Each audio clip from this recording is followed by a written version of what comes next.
안녕하세요. 돌아온 반면교사 TV의 알렉스엠 유상준입니다. 여러분 지금 현재 생활과 윤리 열심히 배우고 계신데요.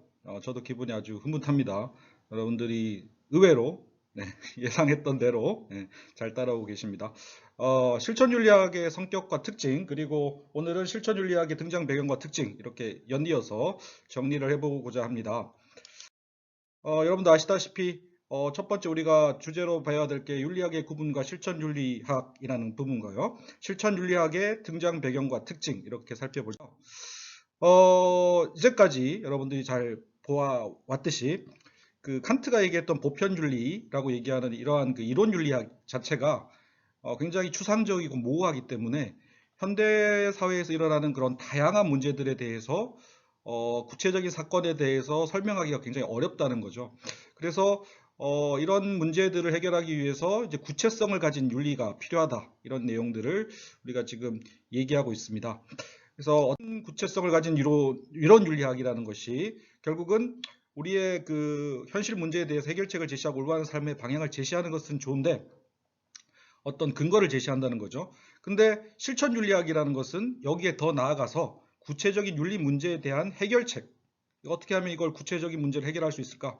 뭐 성폭력 문제라든지 아니면 의료사고 문제라든지 뭐 이런 문제들의 구체적인 문제 속에서 어떻게 해결해 나가는지에 대한 방법까지도 자세하게 모색해 보는 것이 이 실천윤리학의 특징으로 한다는 얘기죠. 물론 뭐 실천윤리학이라는 것이 이론윤리학을 구성하는 이론윤리학이 실천윤리학의 어떤 이론적인 토대가 되고 그거에 대한 방향을 제시하는 것은 분명히 가능하다는 얘기입니다.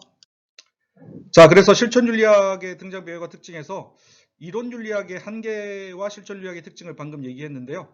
그래서 우리는 이러한 실천윤리학이 더 필요하다는 것을 구체적인 삶 속에서 우리가 이제 제시해야 되고, 그리고 행위와 지침을 이제 강조하게 됩니다. 실천윤리학의 특징은 아무래도 뭐 사회 문화적인 변화와 그다음에 실천윤리학이 이제 발생하게 된 배경을 얘기하는 건데요. 도시화와 세계화, 정보화가 진전되고 있죠. 그래서 뭐 지금은 뭐 메가폴리탄이라고 불리는 엄청 거대한 도시들이 전 세계에 많이 분포하고 있습니다. 서울도 마찬가지고요. 런던, 뉴욕 이런 도시들이 분포하고 있고요. 세계화. 지금은 우한에서 발생했던 폐렴이 코로나가 전 세계에 금방 확산되지 않습니까? 뭐 교통시설 말고 통신도 마찬가지고요. 교통이 엄청나게 발달되어 있어서 비행기로 금방 이제 접근성이 강화되기 때문에 금방금방 이게 퍼지고 있습니다. 정보화, 그쵸. 인터넷망으로 전 세계가 그렇게 물샐 틈 없이 빈틈 없이 연결된 시대가 과거에 있었겠습니까? 과거보다는 굉장히 발달된 시대에 살고 있죠. 그다음에 이제 개인마다 생각하는 것들이 굉장히 다양합니다. 다양성과 다양성을 강조하는 시대에 살고 있죠. 그래서 성에 대한 인식도 많이 변화되고 있고요. 지금 논란거리이기도 한데 안락사를 인정할 거냐? 안락사. 예, 말 그대로 이제 뇌사 상태라든지 이런 사람들을 살릴 수 없을 때 계속 생존을 유지하는 것이 무슨 의미가 있느냐? 그랬을 때 죽이는 것은 생명의 존엄성을 훼손하는 것이 아니냐? 이런 문제를 가지고 계속 토론이 이루어지고 있고요. 인류의 궁극적인 생존을 가늠한다고 할 수 있는 그 기후변화 문제도 우리가 살펴봐야 됩니다. 북극에 얼음이 녹고 있고 북극곰이 설 자리가 없잖아요. 광고에도 많이 나오죠. 그래서 이렇게 되면 우리 인간이 살아가는 생존 자체도 위협받는다는 거죠. 현실적이고 구체적인 해결책을 요구하고 있습니다.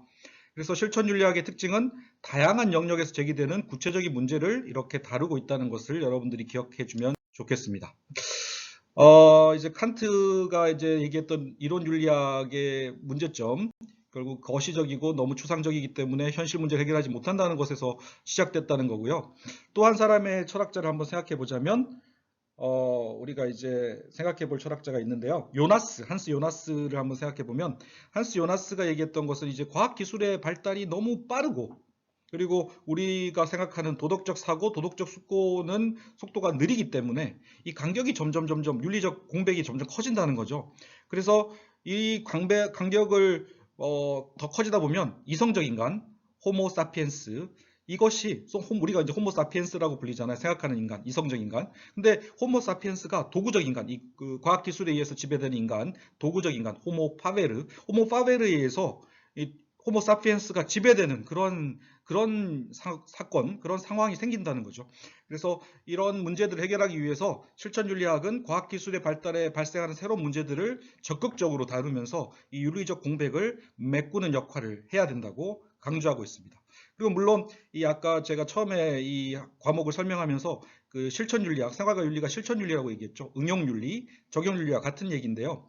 따라서 이 다른 학문과 적용하고 응용하면서 융합되는 그런 방법으로, 협업하는 방법으로 나가야 된다는 거죠.